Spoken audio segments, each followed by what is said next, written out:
Jazz music. Beautiful, sophisticated, and 7 of you actually like it.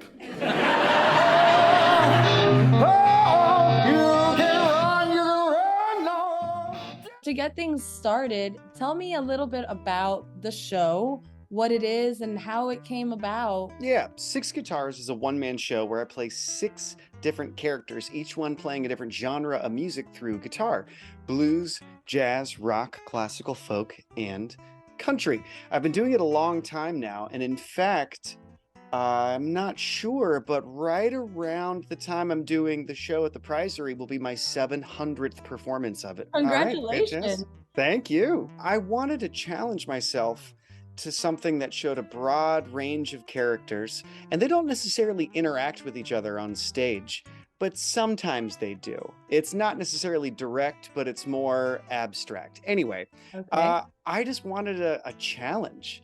And I figured, well, if I do 6 different characters and each one plays guitar, then how would they be different? Oh, they each play a different genre of music. And that's how the whole concept of them being so different was born. If you met someone that never knew anything about you, saw anything about your shows, how would you entice them to come and see you? If you like music of any kind and you like laughing even a little bit, you're gonna love this show. Straight up, period, full stop. Actually, I kind of did. It started off as a concept called 5 guitars. And then I was like, fine, I'll do classical. Past classical, though, that's kind of been it. Everything else would be start getting more into like subgenres that already sort of fit inside, like jazz and bebop. Mm-hmm. 2 different things, kind of, but bebop kind of fits underneath jazz, or like metal is underneath rock. You know what I mean? Raving feedback. I mean, in terms of like standing ovations at the end of the show, I'm gonna say 95% of the time, maybe more. Honestly, I'm in front of a roaring standing ovation. I have people that send me messages through my website after the fact. People wait around in the lobby to say hi to me. It's a very, very big reaction, and it's really because the comedy and mostly the music is so universal, regardless of the genre. It all kind of comes together pretty naturally because, you know, it's sort of appendages of the same body, you know.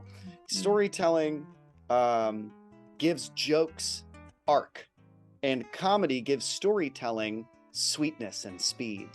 It all kind of depends on what you're trying to accomplish from moment to moment, but they're really one and the same. Do you have any memories growing up that could have foreshadowed you doing this as an adult in the future? Great question. I, as a very young kid, did several productions of The Living Christmas Tree at Naples First Baptist. Do y'all have that? The Living Christmas Tree where you're at? No, let us know what that is. We're not familiar. Cool. So this is maybe it's just a thing that's more common where I was from, but it was this huge Christmas production that was like half concert with a massive choir that was suspended in like a 50-foot tall layered fake Christmas tree that was built in front of the sanctuary. And then the other half was like a pageant with skits or whatever. And I often did the pageant skit parts. And I was a little kid, and I remember I was given the line, "Wow, those wise men sure were spectacular."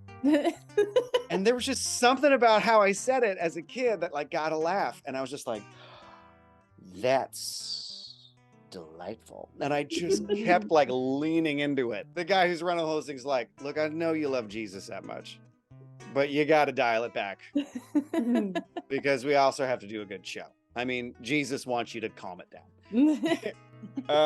And that's absolutely the beginning of me really finding a joy in crafting a moment for laughter at a very young age. Yeah, actually. Yeah, believe it or not. I've been doing the show a long time, long enough to have felt the sensibilities of the people who come over the years change. And you know what? They should. I hear a lot of people say, you can't say anything anymore, PC culture. I have just not found that to be true in my experience. if I'm saying something and the crowd in front of me evolves, it's my job as a performer to evolve with them. Mm. And if you stop growing, if you stop evolving with your audience, I think that's kind of the death of art and a good artist at heart. Just recently I took out a line that's been there since performance number 80 or whatever, a long time. Mm. And I got to tell you, I was rewarded by taking it out. It wasn't offensive or anything, but it definitely was on the line of maybe being problematic. Oh, wow. Once people get a little defensive, they don't necessarily get angry at you. They don't necessarily want to walk out, or they're still with you for the most part. When I took it out, the show did get better objectively. That's beautiful to hear an artist say that, the evolving with the crowd and the times, because it's showing us something different. And just like humans grow, the show grows. Oh, absolutely. The show is radically different than it was when I started doing it 10 years ago. God, I would hope so, right? Yeah. Can you tell us what some of those differences are? One of the biggest differences that is really prominent in the second act is a duet between the classical character and the rock character. Now, I said earlier, the characters don't really interact, but in this one moment, they sort of live parallel musical lives. They're telling a story about rediscovering or maneuvering around a challenge in terms of playing music in front of people and being nervous and not knowing if they could. And they learn a song, the same song. And in this show, they play it at the same time. And I use a pedal to blend the sounds between the two. And as I blend the sounds, you see my body also change and become different characters in the same song from moment to moment.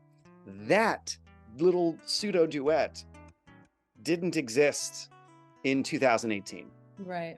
I put it in 2019 and instantly better show. I'm constantly daring myself to make it even better every time.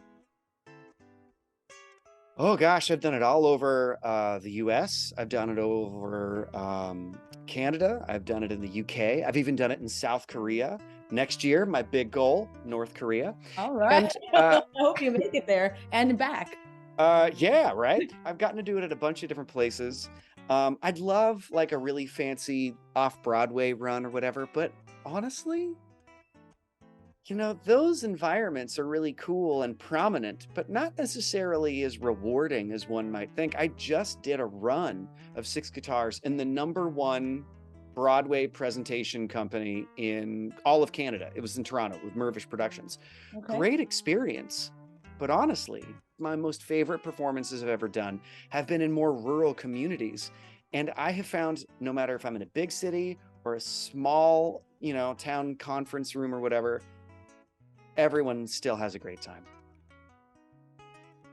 Oh man. So the whole pandemic, a friend of mine was telling me, dude, you just gotta make TikToks. Everyone's on TikTok now. You're gonna blow up. You don't look like you sound. You look like you're gonna sound like a karaoke nightmare, but you weirdly sound like a bluesy person. And then reluctantly, I made one TikTok of me singing, "Amazing Grace, how sweet the sound."